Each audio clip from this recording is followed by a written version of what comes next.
What is up, plant people? It's time once more for the Planthropology Podcast, the show where we dive into the lives and careers of some very cool plant people to figure out why they do what they do and what keeps them coming back for more.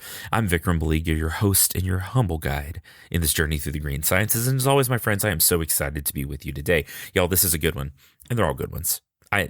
Someone asked me recently what my favorite episode was, and I don't know. It's hard to choose, but I think this one is going to be way up there. So my guest today is Dr. Sarah Ballantyne, an author, a research scientist, a brilliant science communicator, and author of several books, including the brand new book, Nutrivore, which is just a creative and exciting and new way to look at food and nutrition. In a time and in a society where there's so much fear-based misinformation about food out there, Sarah is just a voice of reason and science and hope when you're trying to figure out what to eat to live a healthier life and to be better. So Nutrivore really dives into the nutrient density of food and how we can plan our lives and our food and everything else around that. And it's just such a cool concept that I think a lot of us should be really paying attention to. I know it's already sort of changed the way that I think about food for the better, not so that I'm scared of foods or restrictive about foods, but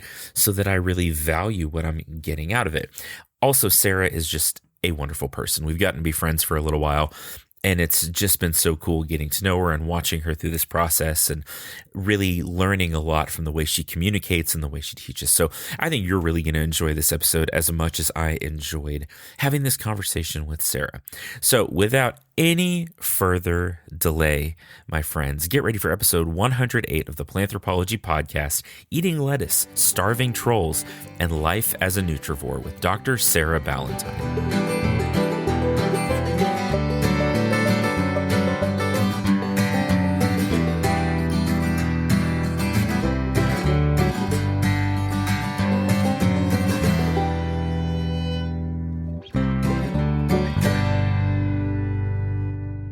Well, Dr. Sarah, I am so excited to have you with me today. We've been talking about this for a little while and trying to schedule a time. And we've been like internet friends we were talking about this off air, but we've been internet friends for a little while now. And You were one of my first TikTok mutuals. Like in my first week or two of joining the app. You were one of my first connections. So one of the first, like as the FYP was like actually figuring me out. One of the first content creators that TikTok was like, do you like this? And I was like, well, yeah, I do. Tell me more about Harry Ball's milkweed. And then, yeah, I feel like we've known each other for so long. We comment on each other's content like all the time. I feel like I know you so well, but actually officially first time meeting. So Thank you for having me. This is really fun. I'm so excited to just chat with my friend that I've never met before. No, and I'm thrilled to have you on. I love what you do. I love the overall message that you send through all of the communication stuff you do, not just social media, but through your writing and your work. And we'll get into that in more detail a little bit later, but I'd like for my listeners to get to meet you a little bit as well. So if you don't mind, just give us like the pitch for Sarah. Where did you grow up? What did you study? What were you into? Those kinds of things. Okay. So I grew up on the west coast of Canada. I am an immigrant to the United States of America and a dual citizen. I grew up in a family where it was totally cool to talk about feces at the dinner table. It actually came up frequently. My grandfather was one of the most preeminent cancer researchers in Canada. Oh, wow. And so some of my earliest memories are of like helping out in his lab, moving mice with tumors on their backs from like the dirty cage to the clean cage. So my upbringing is sort of steeped in medical research. We were definitely a biophilic family. So camping, foraging, growing a lot of our own food, partially due to poverty, was also an experience of my childhood. And from the time I was 4, if you asked me what I wanted to do when I grew up, I would say I want to do something important that helps people. And then by the time I was 7, you would ask me, what do you want to be when you grow up? And I'd say, I want to be a research scientist. Wow. And so that is the path. Like what field of research I want to do kind of changed through middle school and high school. I ended up doing my undergraduate degree in physics, which is probably the biggest academic detour that I took. I meant to do biochemistry and then accidentally did physics instead, and then did a PhD in medical biophysics, which actually brought me much more into medical research. And I ended up becoming more and more like my second postdoctoral research fellowship was cell biology. So I ended up going from, I was going to do biochemistry to like pretty much back to it by the end of my academic career. But I stepped away from academia in 2008. So my first daughter was born in 2007. And I was really sick. I had a dozen diagnosed health conditions. I think the biggest challenge was probably undiagnosed Hashimoto's thyroiditis. So that is low thyroid, and that has a lot of quality of life impacting symptoms. And we had just moved to America. We didn't have any family. We didn't have a lot of friends here. So we didn't have much of a support structure. And I had a colicky baby, and my husband's also in academia. And so I just couldn't balance, right? Like, the demands of an academic career. Sure. I could not find, especially those like early years of establishing your own research program and you're writing grants, but you also don't have the money to pay students and postdocs yet. I couldn't do that with a colicky baby and no support. So my initial intention was to take advantage of a program run by the NIH called Reentry Grants for Women. So this is a program for women to take time off for whatever reason. They're really not kind of picky. It's just like, hey, yeah, women often get pulled in multiple different directions. It's one of the barriers to achieving the same type of level of academic success as men. And we can take up to 8 years off. And then when we come back into academia, they pay like 3 years of funding to help ease you back in. Okay. So I'm like, cool, I'm going to do this program. I'm going to be a stay-at-home mom. Had a second child, moved to another state following my husband's career. And then somewhere in there, I found nutrition and it made a really profound impact on my life. And I started my first blog and it took off and I got the opportunity to write a book, which turned into now writing my fifth book and getting a huge audience back in the days when like the word influencer didn't exist. It's like 2011. And when I was faced with that decision point of, okay, my 8 years are almost up. Do I go back into the lab or do I do this like science communication in nutrition and health topics thing for my career? And this felt more important. It felt more like what I was meant to do, like the sum of all my experiences. All of the experience, like I was big into like speech contests in high school, all of my experiences, public speaking and volunteering in high schools, my experiences just being sick and experiencing the profound impact that diet and lifestyle can have, but also my medical research knowledge that allows me to put that in the context of it can't fix everything. Sometimes medicine is actually medicine. And food is food. Yeah. So it kind of felt like it was the best use of the totality of me. And so I have continued to follow that passion while rebranding and moving into a non-restrictive approach to dietary recommendations. It was certainly dietary restrictions. That was my first foray into the wellness community at large. And now I'm building a whole new thing called Nutrivore. That is super cool. And I really appreciate and really enjoy how you talk about health, fitness, wellness, just in general. I mean, in your introduction, but just as in a grander scale, my granddad was a doctor and I think it's interesting to hear you say that you wanted to be like a research scientist at 7. I think I wanted to be a Ninja Turtle when I was 7, but getting into like high school and college, I always wanted to be a doctor. And started off in biomedical engineering, that for a year, and that was not my thing. It turns out I don't love calculus, and they want you to know calculus. This is a fundamental difference between us. Oh, really? You're a calculus person? I miss it. So when I switched from my undergraduate in physics to my PhD was like a physiology lab in a medical biophysics department. Okay. So my PhD really didn't involve, like we were using biophysics-y technology, but we weren't really doing biophysics research. And I, for like the first few years until grad school got really real, I would like come home from the lab and like pull out my advanced calculus textbooks and like solve systems of differential equations for fun. So I probably actually can't anymore. Like it's been enough decades. That's probably not a skill that my brain has cared to retain. Now, you got to make room for all the new stuff, right? You got to get rid of the old stuff to make room for new skills. But yeah, if you told me I had to do something different now, it would probably be math. Oh, that's fascinating. Yeah, I don't know. It's not that I don't think it wasn't that I like wasn't good at it. Like I did fine, but I just my brain hurt like all the, I was like I can't. Yeah, that's what I liked about it. Well, I was trying to figure out at that point in my like it's this weird feeling being like 19, 20 years old and being like, I have made a huge mistake. I don't know what I'm doing with my life, you know?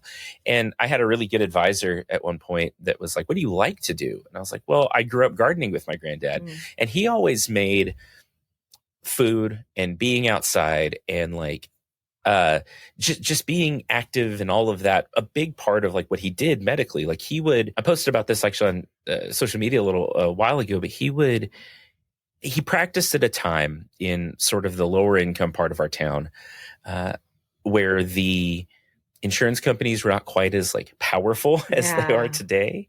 And he would accept like baskets of veggies or eggs or like whatever people could pay for medical care. And it's like, I always grew up thinking about like, this is part of health because he's a doctor and he thinks this is valuable. And that was like always, and then, you know, getting into grad school, I'm pretty sure I spent like 10 years stress eating and like not taking care of my diet, which is not great for like mentally, physically, anything else. But also like, the ubiquitous graduate student experience. Oh my goodness. Yeah. You survive it, right? Like you get through it. And I think, you know, as I was starting to be more conscious about that, like all of the messaging on social media is very much like it's very one-sided. It's very like, if you eat this, it's bad. If you do this, it's bad. You should look this way and feel this way and be this way, or it's bad. And I love the way that you approach it, that like one, life is complicated. Yes. But two, there's so much to health and wellness that isn't just captured in like an Instagram influencer, like lifting in the gym or something. Correct. I think that my approach now, which I think of as permissive rather than restrictive, I think if I were to distill what I'm doing right now, it is science communication on nutrition that helps people like understand some of that base knowledge that we don't really get in our current educational system, right? If you think about how much we know about algebra or grammar when we graduate high school, we don't have that same kind of base knowledge about nutrition.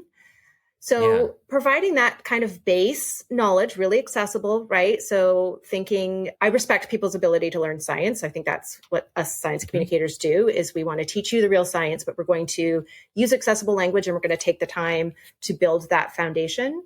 So helping people understand that in order to help them make just a couple small tweaks, right? One or two really accessible, affordable changes that the science shows is going to improve long-term health, that is focused on addition and not subtraction, and getting us out of the diet culture mindset, which I feel like I've been thoroughly like brainwashed by diet culture over the years and had to unlearn a lot of things that I had learned in order to get to this place of where I am as a creator. And so helping other people kind of also make that transition of trying to like move beyond fear of food. I think that is the thing where content on like healthy eating right now is mostly, it's like, why this thing is poisonous or toxic, and why this thing is the worst thing that you could possibly eat. And the bar keeps getting raised. So it used to be, don't eat these preservatives. And then it became like, don't eat oats and don't eat spinach, right? And now it's every food, right? Like depending on who you listen to, every single food is toxic. It's demonized by someone. It's going to cause, cancer and all these other things. Those claims are not rooted in any kind of facts or evidence. And even when there is something there, I want to talk about the nuance. I want to talk about like in the context of an overall healthy diet, what does this look like? In the context of living an active lifestyle, getting enough sleep, like other things that impact health or our genetics or our social determinants of health. So I'm as much about sort of cutting through that fear and helping people get off that like diet roller coaster that, oh, I have to eat this way. And I'm like white knuckling it to try to hang on.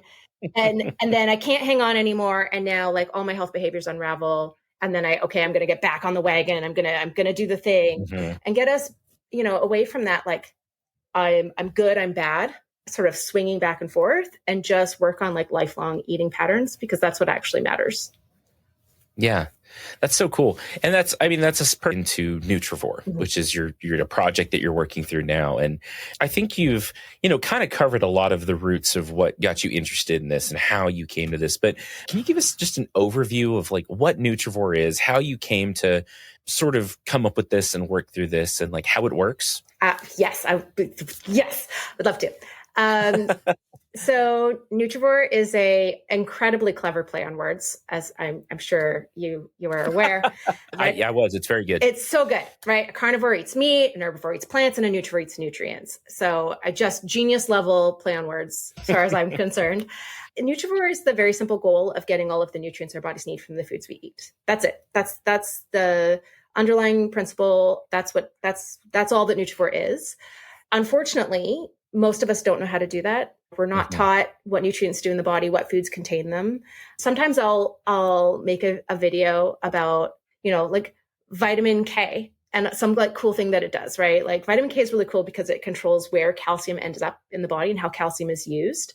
And so it has all this like really cool, important functions, right? So like it can both stop calcification of our arteries, but also like help calcification of our bones. So vitamin K is super cool. I'll do a video about vitamin K and someone will say, wait, there's a vitamin K? Like our base knowledge about nutrition is almost non-existent, right? Most people basically only understand food as calories and weight, right? That is right. The ubiquitous knowledge. In terms of understanding food, in terms of vitamins and minerals, we don't really collectively have that knowledge base. So achieving this Nutrivore goal requires a broad nutritional sciences education. So to me, Nutrivore is not just this, incredibly logical goal. Like I dare you to refute the logic of meeting your nutritional needs from the foods you eat, but it then also sort of necessarily has to be the underpinning information and knowledge base to help inform the food choices. But the really empowering thing is once you start getting into what foods have what nutrients and what amounts and how can I combine different foods to get the full range of nutrients my body needs, you see that there's no like obvious, you have to eat this and you can't eat that. You see really quickly that there's millions or billions of different ways to combine foods to achieve that goal. So by having that as our overarching philosophy, it actually informs taking that step away from moralizing foods and getting away from yes food lists and no food lists and all of these like really, I think, harmful diet culture approaches to how we craft a diet. And it also gives people the flexibility to apply the Nutrivore philosophy to, like, let's say you do have a diet that you really love. It works really great for you. You can still use this Nutrivore education to make sure that you're getting all of the nutrients you need, upping your nutrient intake. It's not only sort of an anti-diet philosophy, but it also helps us get away from the moralization of foods. And what I'm seeing, like the dominant comment that people leave on my content is, this helped me expand my diet. This helped me feel comfortable adding this food back in that I was afraid of, that I had been avoiding for so long. So Nutrivore, I think is really, the idea is setting us up for these like long-term healthy eating patterns that reduce risk of just about everything that can go wrong health-wise. And what a cool like bit of feedback to get that like this thing you've created is like giving people courage about the food they eat when, I don't know. I think you were talking about this earlier, but like we're very much in a climate on maybe just in general where fear sells so well. Yeah. And so for people to kind of pick up on that and like really get meaning out of that, that's such a cool thing. There's nothing more heartwarming than that. Like I like the comments where oh, I've been eating more like high Nutrivore score foods and my whatever symptom or health goal, whatever thing has improved. Those are also rewarding comments to receive. But when people talk about their relationship with food and their ability to sustain a healthy eating pattern because they're not feeling deprived, because that was my own journey through the wellness community, that is the most rewarding, because that's the hard work that I've had to do emotionally, like separate from working on, what foods to eat day to day that work best for me, kind of separate from that, separate from figuring out how to be active and get enough sleep and all of that jazz. The hardest thing for me has been working on my emotional response, my emotional connection with food, especially coming as someone who used to be morbidly obese and have binge eating disorder, sort of to come through that was really hard. That was many years. That was a lot of therapy. And so to see that just this resource of understanding food and appreciating food because of the nutrients that food contains, and thinking of food in this way that's so sensible and yet also really novel, that is helping other people to also improve their relationship with food. That is okay. Like this is the right thing. This is what I'm meant to do. That's so cool. I love that. And it's so much more than just the like food is fuel mentality, which has also become very prevalent. You see so many videos of like this like terrible piece of boiled white chicken that someone is like chewing on and it looks like it's shoe leather and they're like, this is great. I'm like, it's not. Nope. Like you can use the seasoning, right? Like that's not a crime. So as part of this, it goes past like, again, the calories and proteins and the basic like macronutrients we talked about into this Nutrivore score, which is I think a very different way to think about like food. How do you arrive at that? How is that sort of formulated and built? So the Nutrivore score is a measurement of nutrient density, which is defined not by me, but by the powers that be in the science and nutrition as nutrients per calorie. Okay. So it is, by definition, a measurement of the quality of the calories of a food, right? So how much nutrients do you get for the energy contribution this food is making to your overall diet? When I first started building Nutrivore as a brand, but like as a resource, as a website, as the book, I knew that if I was going to center a dietary philosophy around nutrients and nutrient density, I needed a way to quantify that. I needed a way to say, this is a nutrient dense food and this is not. In the wellness community, there have been some really important sort of thought leaders talking about nutrient density for a long time, like Dr. Terry Walls, who has talked about nutrients for mitochondrial health since like 2011, I think is when her TEDx Iowa City talk went viral. So the concept of nutrient density in the wellness community it's been around. It's been around for a while, but we haven't had a way to say this food is nutrient dense and this food isn't for that whole time. So basically the way we say that food's nutrient dense is we look at a list of all the nutrients it contains and we go like, oh yeah, that feels like a lot. Aha, that must be a nutrient-dense food. It's literally been just like a gut check, and that has been it. That has been the only thing informing all of the content centered on nutrient-dense foods for the last decade plus that people have been talking about this online. So my first stop was the field of science called nutrient profiling. It's literally the science of categorizing foods based on the nutrients they contain. I was like, cool. I'm sure some very, very, very smarter than me scientist has already figured this out. So a couple years ago, I spent 3 months reading just about every paper I could get my hands on in this entire field.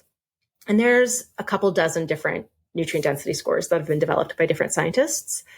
And I kept going, oh yeah, sounds good. So wait, why are you doing it that way? Oh, okay. I'm going to go read about this other one. Yeah. Okay. That makes sense. Wait, what are you doing? This field has a logic problem that I think is related to the incentive. So what's happening in this field of science right now is there's government dietary guidelines and all, most countries have their own set of national dietary guidelines. And then there's the idea of like identifying quality foods, right? So nutrient density is sort of one way to look at that. We can look at other things like the NOVA classification system, which talks about how processed a food is. But nutrient density is one of those, like we would think, a really important way to think about food. So what the scientists are doing is they are doing things like trying to figure out exactly which nutrients to include in their calculation so that the number at the end matches the healthy eating index, which is the measurement of how well someone's diet fits the US dietary guidelines. And it turns out that the fewer nutrients you use in the calculation, like 9 is optimal, that matches better, which to me is like, well, that doesn't make any sense. Why is fewer nutrients better in this? Why does fewer nutrients better align with the dietary guidelines? To me, it makes vastly more sense to figure out how to objectively quantify the nutrient density of food and use that understanding, use that lens to then see what we need to fix, what do we need to change in the dietary guidelines, which change every 5 years as it is already. That's not actually like that big of a lift. So right now, this field as a whole is either very like plant-based diet bias being added directly into the math. So they're doing like corrections for whether or not that comes from a plant food or an animal food. Oh, interesting. I would just want to, again, I just want to understand the food. I just want to understand the food. Yeah. Or it's really finagling, right? Which nutrients go into the calculation to be able to like retrofit a score for pre-existing dietary guidelines. So I, with a great amount of frustration, left those 3 months going, I'm going to have to make my own. It was not my initial intention, although Nutrivore score rhymes. So it was right there for me. So I guess it was always meant to be. But I remember the phone call with my team and I was like, I don't think there's a single score we can use here. I think we're going to have to make our own. Algorithmically, it's based on the nutrient-rich food index, which has already been around for like 20 years. 33 nutrients go into the calculation, though, instead of 9 or 15. And there's no penalty for things like added sugars or sodium or saturated fats because the amount of those things in one food doesn't matter. It's just their overabundance in the whole diet. So again, I don't think that's a fair way to look at an individual food. So it's math. It's a pretty straightforward calculation. Actually, the hardest part of the calculation is how much incomplete data there is, how many foods we don't actually know all the nutrients in that food. And so I have a wonderful team. So this hasn't just been me. Shout out to my team, but we've spent, I think we spent probably a year, like me helping, and then 2 of my team members working on going through papers and finding, okay, let's add biotin to this database. So we've worked on trying to fill as many gaps as we can in that like amount of data that goes into the calculation. And then just do the math and figure out what the number is. And I think it's fascinating. My favorite part of it is the redemption arcs for foods that people think are like nutritionally pointless. So my favorite is iceberg lettuce has a higher Nutrivore score. So that means more nutrients per calorie than celery, than cucumber, than artichoke. I mean, it actually has more nutrients per calorie than sockeye salmon, but that's not really a fair comparison. They're quite different types of foods. And I think iceberg lettuce, right? We call it crunchy water. We call it the nutritional equivalent of cardboard. It has this reputation of being pointless, but there's this huge group of people that's the only vegetable they like, or that's the only leafy anything that they like. And they feel like there's no point in having a salad with iceberg because it doesn't have any nutrients, but it does. It's got lots of nutrients. Yeah. And so that to me is my favorite part of this calculation is like the redemption arc for foods that have been like unfairly maligned by like wellness influencers as being empty, nutritionally void. But meanwhile, actually, no, they're like super nutritionally valuable. Well, and that's important too in I think a grander context of like food security and food availability and food equity. In fact, actually, the next episode that comes out after yours is we had a conversation very much about like food access with Dr. Sarah Doonan and from the Anthro-Dish podcast. And sometimes that lettuce is the only thing people can get. The only fresh thing people can get, or they may get a red. I'm going to put a pin right here and say that I am generally anti-Red Delicious apple. Just on it, like it sounds like they used to be good, and then there's just been enough genetic drift that they've turned into not the nutritional equivalent of cardboard, but certainly the taste equivalent of cardboard. The taste of cardboard. Yeah, it says Red Delicious, and only one of those words is true. But for some folks, like that is all that's available. Yeah. And I think a lot of times, and I'm guilty of this, and I do it mostly jokingly, like this is a bad apple, and it's not. It's fine. Eat what you can get, and then you're still getting benefit of it. Mm-hmm. And I think that's an important message that like we need to sort of destigmatize foods, because that has been happening so much. Well, I think, you mentioned earlier that we're in this like time where fear sells. And I think this is very prevalent in nutrition, in, the health conscious community at large. But I think we see this across the board, right? Across the economy, frankly. Yeah. But I think that the other thing that's happening in the wellness community, and we're seeing this in the types of supplements that are being promoted. We're seeing this in the, don't eat this food, it has this thing, get this food instead type, marketing. We're seeing the bar just get raised more and more and more. And it's doing a couple of things. So it's increasing the barrier to entry for people who want to make some changes to improve their health and feel like there's no point if I can't do all of these things and these are way too expensive, or I don't have access, or I don't have the time to be making my own whatever it is. So it's making it seem like the only way to be healthy is to do all of these different things, be perfect or it doesn't count. And so we've got this huge group of people who feel like, well, there's no point. I can't do all these things. So I'll just continue doing what is easy for me right now. But it also is very needlessly increasing the expense for people who do feel like they can make these steps and do feel like, okay, I'm gonna follow all of the advice of my favorite wellness influencer, and I'm gonna buy all these things, and it is blowing up food budgets, which then means there's not money for something else that might be really important, or it's taking away people's time and taking time away from something like getting enough sleep or getting some activity, or just like having quality time with important people in your life. And so I think it's elitist, right? Like it is trying to make health feel like something that only certain people deserve and can afford. And that's not it. That's not where we should be. We should be lowering the barrier of entry to the ground. We should be digging a trench and lowering the barrier of entry bar into that trench so that healthy eating is accessible for everyone. And it's why I love like creators like Dollar Tree Dinners, who will show you like it's excellent. the frozen vegetables that you can get at a Dollar Tree for not $1, but just $1.25 or whatever it is. Right. And that's where I would like, if I can take my content in any direction, it would be in what is the most affordable and like ubiquitously accessible food that is also something that's really important for us to all eat more of, like vegetables. Yeah. Well, and so I'm glad you brought some of that up, because speaking about accessibility as part of this, by the way, your book just came out as of the release of this podcast episode, like I think 2 days ago, if I have my dates right in my head. So that's super exciting. But your website, nutrivore.com, that there is so much accessible information on here, like for free, that's not paywalled, that you can learn. Yeah, you can learn so much on this website, and it's written very accessibly.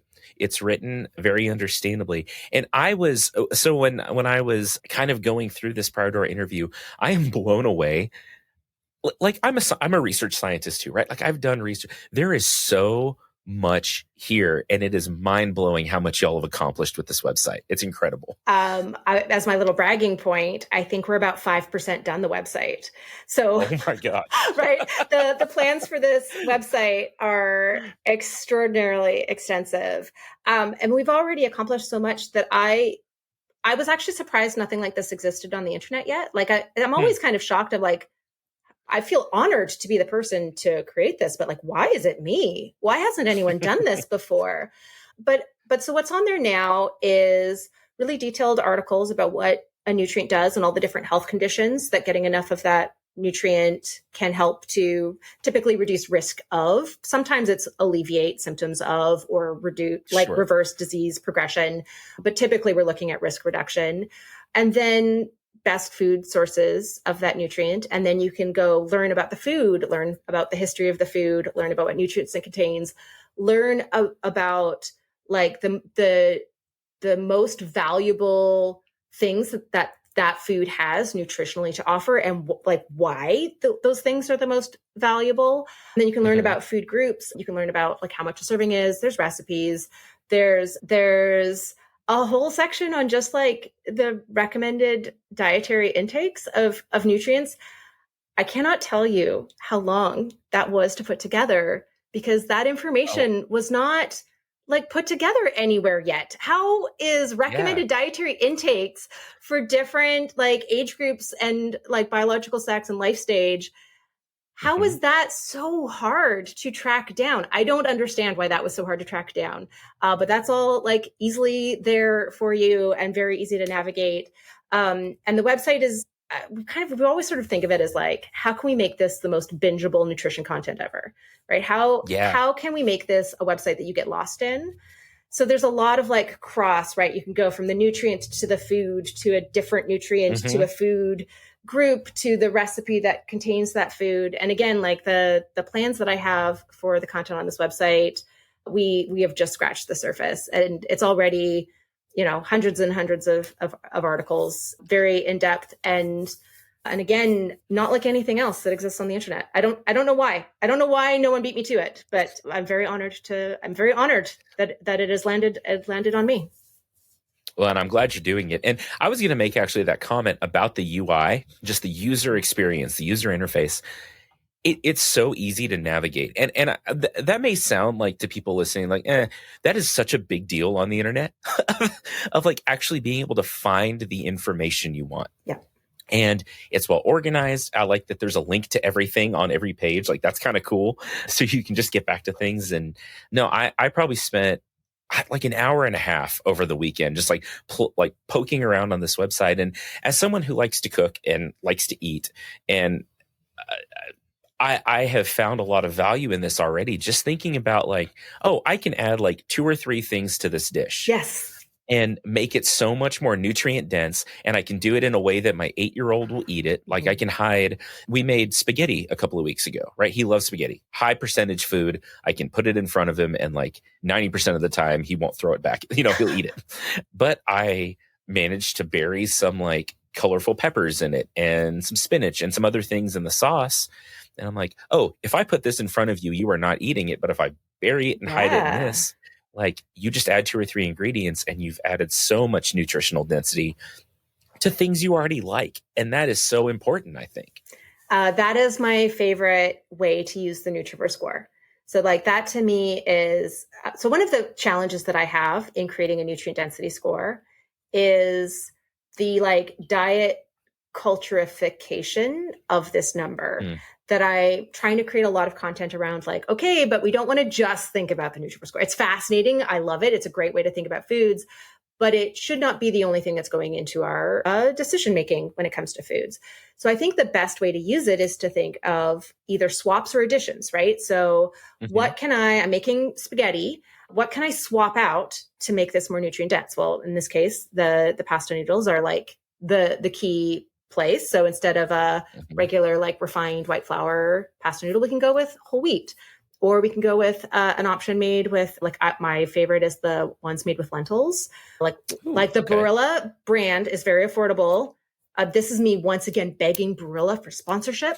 I just want Barilla to sponsor me. The Barilla blend is really, really affordable. Their red lentil noodles are delicious. They're a great texture. And then they've got tons of they've got all the nutrients of lentils in them. So they're high protein, they're high fiber, but they're also like high folate, right? Like they're packed full of B vitamins and minerals, and there's probably a little bit of loss in the processing. We don't know like exactly. It's mystery. Red lentils go into the Barilla factory and these amazing pasta noodles come out.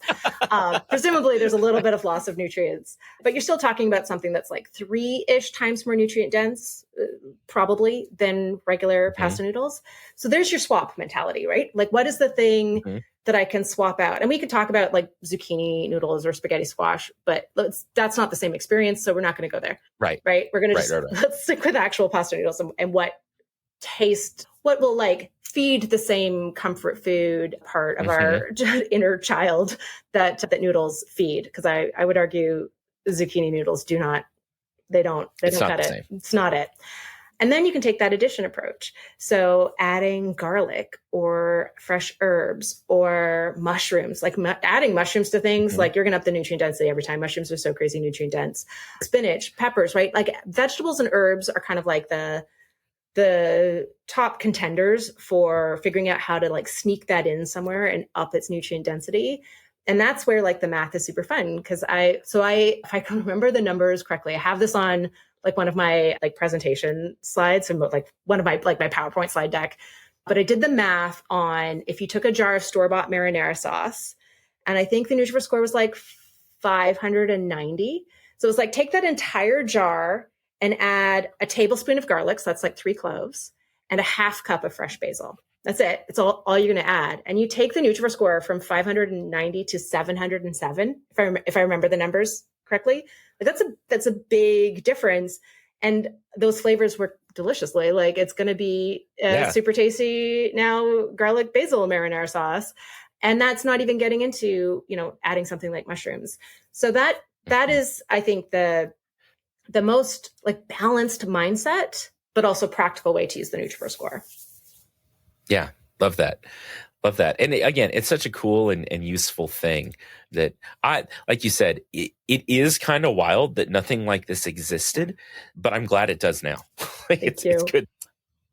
This seems like a good time for a quick break. So we'll go to mid-roll real quick. And when we come back, more with Dr. Sarah Ballantyne.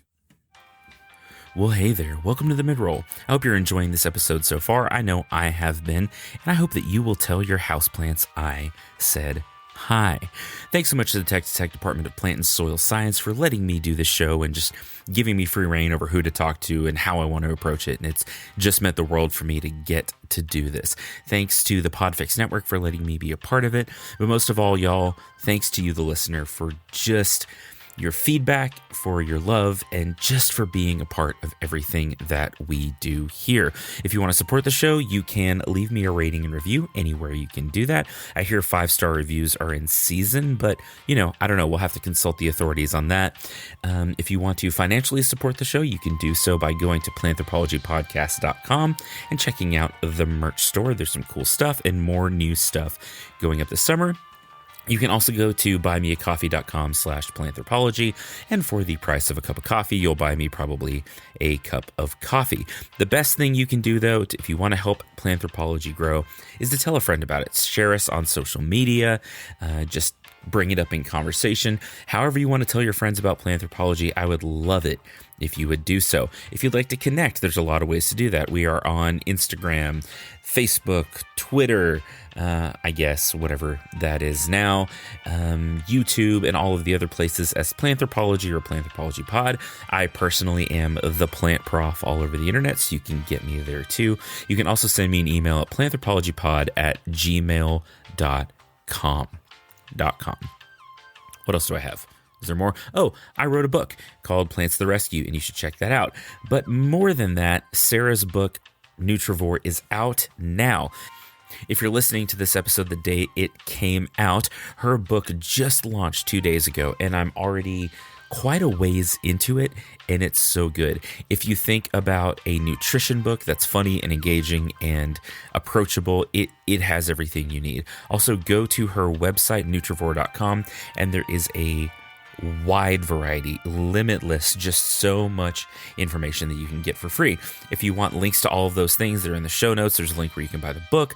There's a link where you can buy additional resources from her website, or just go to the website and, like I said, get mountains of nutrition information for free. So good, so great. Let's get back to the episode in 5, 4, 3, 2, what comes after 1. So I want to switch gears just a little bit in general and talk about communication a little bit. Yeah. So first, let's talk about more like traditional media kind of stuff in terms of like you wrote a book. You've written 5 books at this point. What was the process? I'm always curious when I talk to other authors, just because it's such an interesting like thing, writing a book or writing in general. What was that experience like for you? So Nutrivore was my first book working with a big publishing house. So it's published by Simon Element, which is an imprint of Simon and Schuster. And that was, I wanted that like forged by fire type experience for this book because the entire future of the dietary concept that is Nutrivore is kind of resting on the success of this book right now.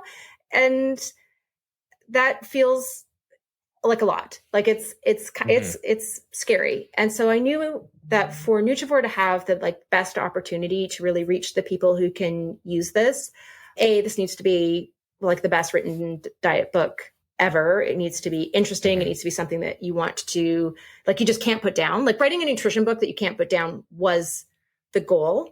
And I think I achieved it. But also, reason why I achieved it was because a book is never just one person. It's a collaboration. It's actually quite sad that my name is the name listed on the author as the author on the front, and that we can't, other than the acknowledgments, like honor the work of the huge team, both my team as well as the team at Simon Element, their work that went into this. I actually started with working with my agent on crafting the proposal and like what is this book going to mean, right? So like not just like how I want to frame this book and how I want to write it, not just a sample of the writing and an outline, but like what is this book going to bring to the health and wellness community? What is this going to bring to the average person just like walking through, like, let's hope airport bookstores, right? Like walking through the airport and picking up this book, like what is this book? What's the impact it's going to have? And then crafting that and then meeting with, different publishing houses and having the conversation with those different editorial teams and their vision for the book.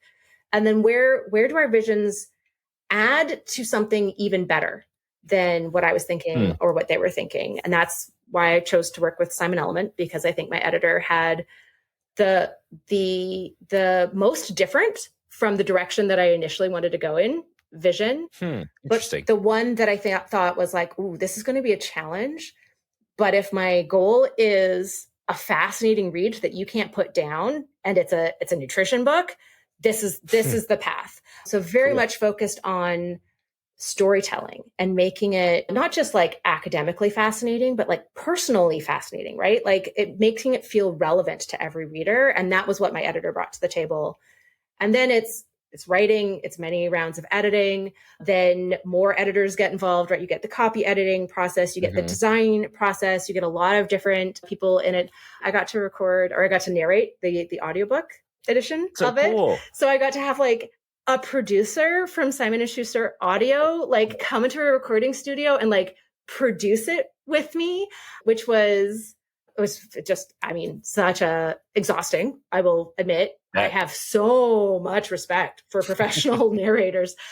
The amount of focus it takes to do that job and do it well is just beyond. It's. I don't think that would be a great fit for me for a regular job, but I love doing it for this book, and I will definitely do it for any future books. But I think the 2 years long-ish, process of crafting this book and being challenged and having to fight for things to stay in the book. Like when I think I really passionately, no, this part needs to be in this book, and the process of not arguing over it, but like having that, like, does this serve the purpose of the book? Yes or no? And I have to say, no, yes, it has to be in here because of this. Okay, well then we need to explain this. Oh, now I understand what we're talking about this section. Every single conversation like that made this book better. And I'm just like, don't buy any of my old books. Just buy this one. This is the only good one. And it's good because of the intensity and the ferocity, but in a good way, of the editorial process that went into this book, because of the number of different brains and hands and hearts, right? And people who just really care about this message and all of their different contributions to this book. And also fascinating stories about Lord Byron. Awesome. That's great. I can't, and obviously like, it just came out. I haven't had a chance to read it yet. And I'm so excited to dive into it because if it's, just based on knowing you and seeing what you do and you create and knowing this website, like I'm very excited about it. And that leads you, I think, as part of all of this messaging, like you do a lot on social media as it feels like, and please correct me if I'm wrong, but it feels like in some ways, its own thing, and in some ways a companion piece to the book and to everything else. Like the messaging is the same, but the whole, as someone who has done social media a long time, like the whole vibe is different. And I know that doesn't sound like anything specific, but like I think I feel it. I know what I mean by that at least. So I think of it as like the Nutrivore educational ecosystem. And so the book and the website and social media and like the digital resources that I sell on my site and the newsletter, like the email newsletter, all serve different purposes and they're all important. So the book is, it's the comprehensive resource, right? It's everything that you need to know. It's all the practical resources, all wrapped up in a compelling narrative. I think of the website as the more academic resource, still written to be accessible for the average person, but the website is the place where the information is very complete, but you don't get that like narrative experience. You don't get the pulling together like all of these different threads into one really actionable step. That's something that I can do in a book that's really hard to do in the format on a website. Sure. And then social media, I feel like it's taking all of these big pieces and grabbing this little bite-sized bit and this little bite-sized bit and this little interesting tidbit. It's the doorway. It's the entry point. It's here's this really fascinating thing. Don't you want to come into my Nutrivore expanded universe and learn more? It is, it's a great opportunity to teach. And, if somebody just watches one video or reads one, Instagram post or thread and walks away from that with like an important piece of information to do something good in their lives, that's great. Like my job here is done. But my real hope with social media is to get the buy-in, right? Is to get, oh, I see what you're doing. Oh, I like this philosophy. Oh, I also want whatever this thing is that we're talking about. And it's the opportunity to always provide value with teaching something, with giving information, but really try to I'm just trying to get someone's attention. That's what social media is. It's like, hey, look at me over here. I'm doing something really cool. Come into my world. Yeah. And then the book is there as like the next level, right? Because the book is also going to get your buy-in because it's a fascinating read with lots of like cool historical anecdotes interwoven throughout, fun stories from different scientific studies, like where they tested the role of vitamin C on the stress response by making the study participants do public speaking and mental arithmetic. Oh my gosh. You just think about the people who volunteered for that study and you're just like, heroes in science. So getting to like, weave some of that storytelling into the information. And then you have this like, okay, and then here's the full knowledge base on the website, right? Here's like the academic, like I need deeper on this or this or this. Sure. And then the website is there to provide that depth of resource. But I don't think the website is where you get the buy-in. I think that's like social media and the book sort of at a higher level. So yeah, no. And social media is also my opportunity to also comment on what else is going on in the wellness community. Yeah. And that's not something that you can easily do again, like on a more academic website or in a book, because it's such a constantly changing yet never changing landscape. For sure.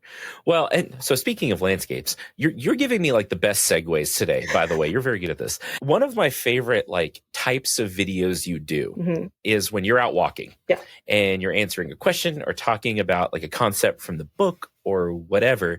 How did you start doing that? Was that just like, oh, I'm out walking and I have time to do this right now?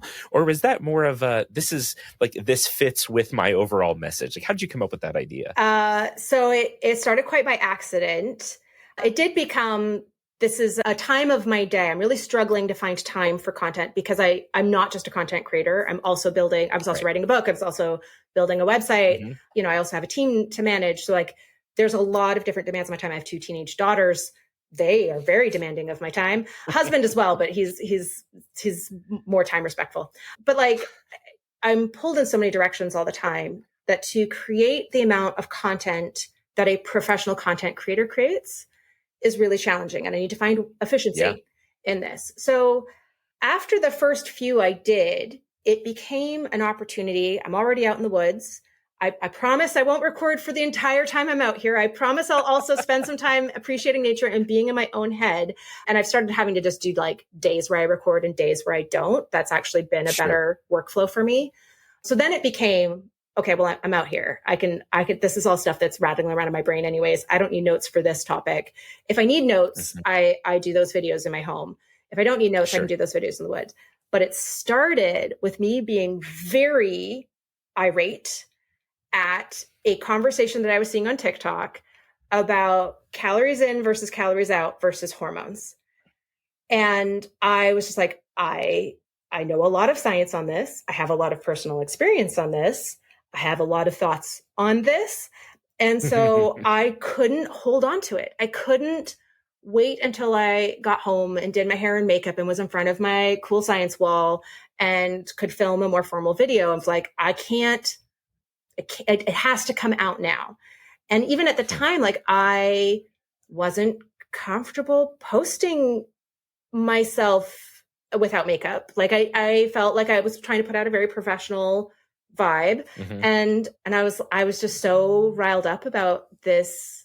Just people were just so wrong about it. Like it's both. That was the point of that video, right? It's both.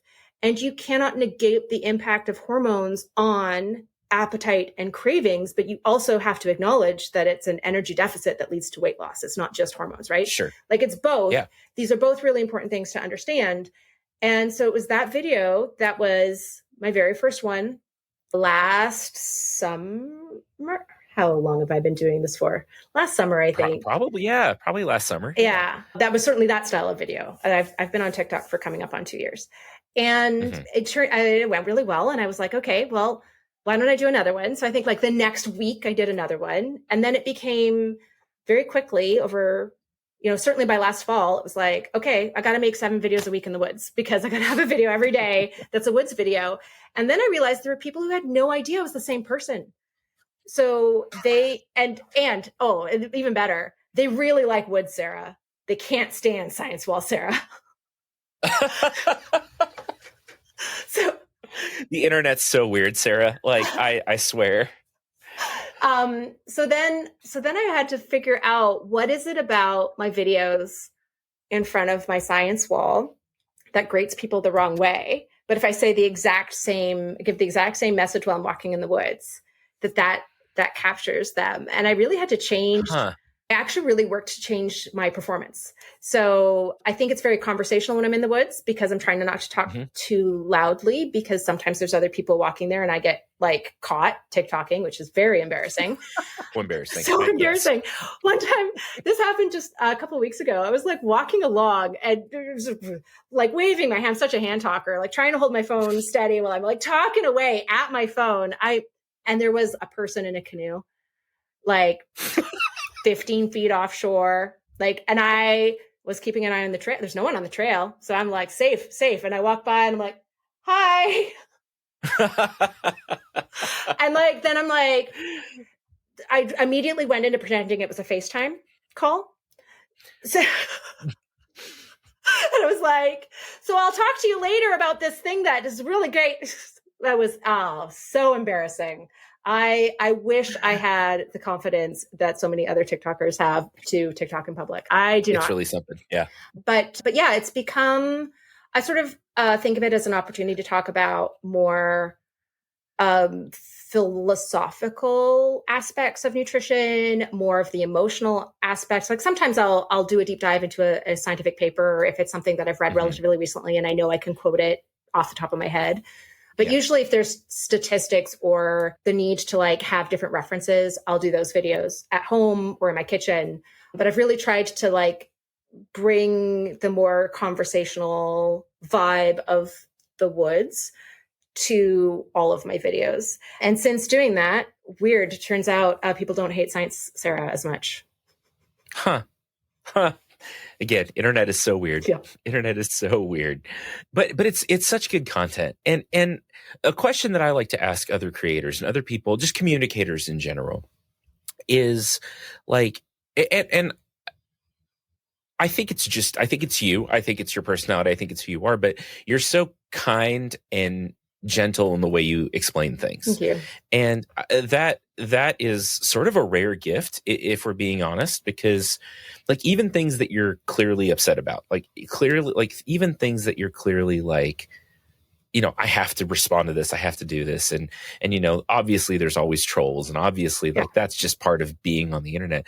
But I feel like you carry yourself and you explain things so well and so kindly. Like, I don't even know how to ask this question right, because there's so much to it, but like, what do you keep in mind as you're doing that? How do you approach the way you communicate so that you're not, because like there's days I just want to scream into my phone at people, you know what I mean? And like, how do you approach that so that you carry the vibe and the overall attitude you want? That's a really good question. So I do think part of it is innate. I just really do care this much about people. And I have been around enough decades. I'm a lot older than a lot of my content creator peers, shall we just say. So I think part of it is just life experience and having been beaten down by life and had to navigate that and get through to the other side. And so I know what it's like to be going through a really tough time. I would never be the kind of person to take that out on the people around me. But I also understand that sometimes you just need an outlet, and sometimes that anonymous stranger on the internet is your outlet. And so I always give people a chance, right? So I always say, okay, I think you've had a bad day. Here's a virtual hug, and I'm going to see through the rudeness and the insults in this question and answer the heart of it, right? Answer, like there's something really upsetting to you underlying this, and I can ignore what it sounded like. Also, maybe English isn't your first language, right? There's all kinds of reasons why that might have sounded that way to me reading it, that maybe was not intended or maybe was, but we're going to just shove that to the side, and I'm going to answer this thing that is hard to accept, hard to understand, hard to feel. And sometimes it just feeds the troll and it doesn't go the way I was hoping. And that's what the block button is then for. So I always give people that first opportunity. But then also, if you're going to double down, like, sorry, bye. This is my home. And like, you can have a bad day in my home, but you can't be a troll in my home. Right. And so I think of it as, I try to see the humanity in the person, and then hope that by seeing their humanity, they will see mine. The internet can be a really miserable place. Sure. So the other thing I do is I check out. Yeah. And that is, if I feel like really riled up and here's this thing I'm going to do, that's my time to just turn off my phone, put it in a different room, go somewhere else, do something that go spend time in my vegetable garden, go do something else. Mm-hmm. And if I have the time, sleep on it, right? If I have the time, wait till tomorrow. Yeah. I always have the time. Hang on. There's always the time. Wait till tomorrow. No, tomorrow it will seem different. And so then I also hope that by approaching my interactions with people that way, that I'm also leading by example and helping people to not view information that contradicts what they've held to be true as a conspiracy, as somehow trying to hurt them. That's the hardest thing, right? Being out there saying, here's where the science says, and here's this thing that you thought was true, that you've been doing, that you learned from this person that you love, that you respect, that you think so highly of.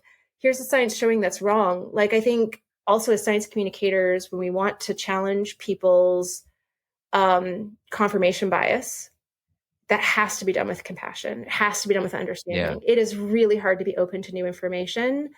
And so the way I help someone be open to new information is by understanding how hard that is and where they're coming from. So yeah, I think it's a combination of like, this is who I am, and this is how my life experiences have shaped how I approach the internet. And some that's like strategy, right? Like some that's just like, Sure. yeah, this is how I'm going to approach this strategically so that I help people who are engaging with my content have a more open mind. That's awesome. And you do a great job. I really admire the work you do in general, but in communication. And it's cool to see, and it's cool to watch. And it's been cool getting to be your friend the past year or so, or however long on social media. And I realize that we're already like over an hour. Like I've taken a lot of your afternoon already, and I appreciate your time. But just as we wrap up, something I ask every guest is, if you had a piece of advice, and it can be about nutrition, it can be about life in general, and it can be about, I don't know, the best way to cook. I don't care what it is. Whatever life piece of advice you would like our listeners to take with them, what would that be? One piece of life advice. So I will phrase this not in terms of advice, but I will phrase this in terms of my life over the last decade or so. What has been the thing that has made the most profound difference for me in terms of my physical and mental health? And that was getting a dog. I very intentionally sought out a high energy dog. So my dog's a Portuguese water dog. She is why I'm in the woods every morning. It's to have her be tired, because she's a delightful dog if she's had her walk in the morning. So she gets me out in nature every day. I walk 3 or 4 miles every morning with her in the woods. So she's what keeps me active. She's a clown. She's a 55-pound lap dog. So and actually this morning, the brat rolled in the stinkiest thing. It's the worst smell I've ever smelled. Worst smell. I grew up in skunk country. This was way worse than skunk. Oh, wow. I don't know what it was. I think a male fox had just marked territory. Oh, no. So I think that's the only thing I could think of. She was so proud of herself.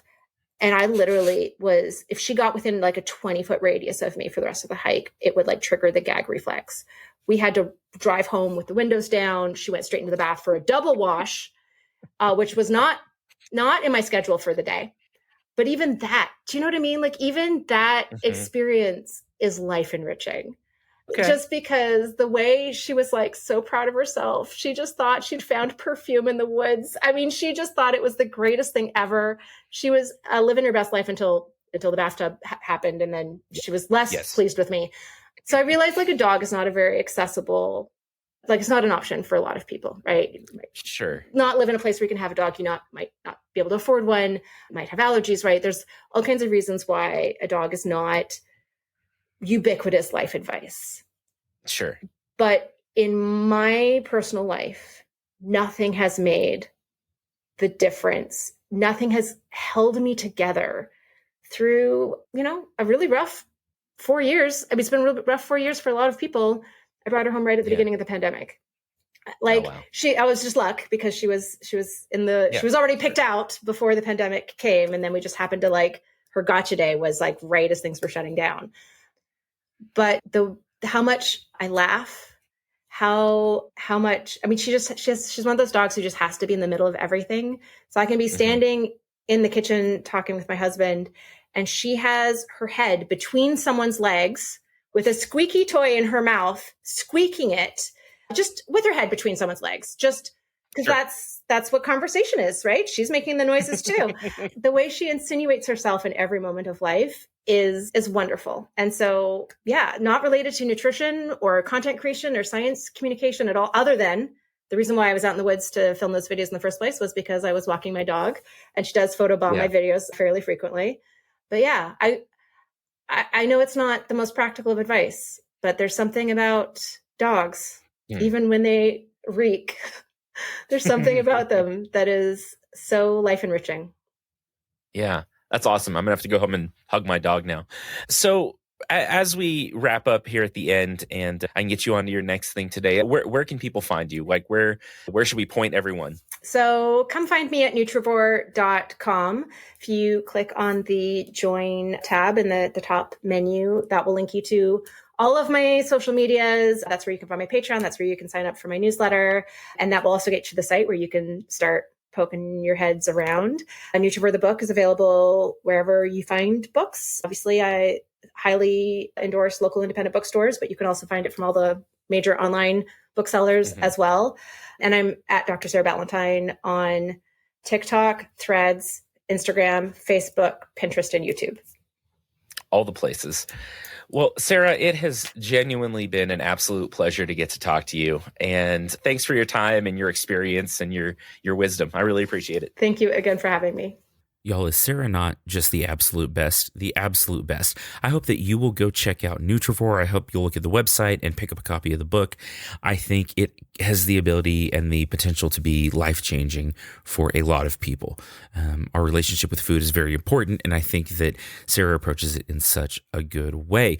And also, like she said, if you can, get a dog or a cat or a fish or a bird or whatever, or just something that you can pour some of your life into and that will give you so much back in return. Thanks again to Sarah for being on. Thanks to you for listening. Thanks to the Texas Tech Department of Plant and Soil Science and the Podfix Network. Planthropology is written, hosted, directed, edited, produced, all those other things by yours truly, Vikram Baliga.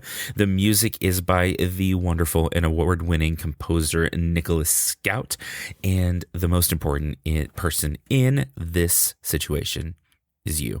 You know I love you. You know I do this for you. I hope you are kind to one another and you keep doing so. If you've not been kind to one another for however long, if you haven't ever tried it, maybe give it a shot. It's a good way to be. Keep being kind, keep being safe, and keep being very cool plant people.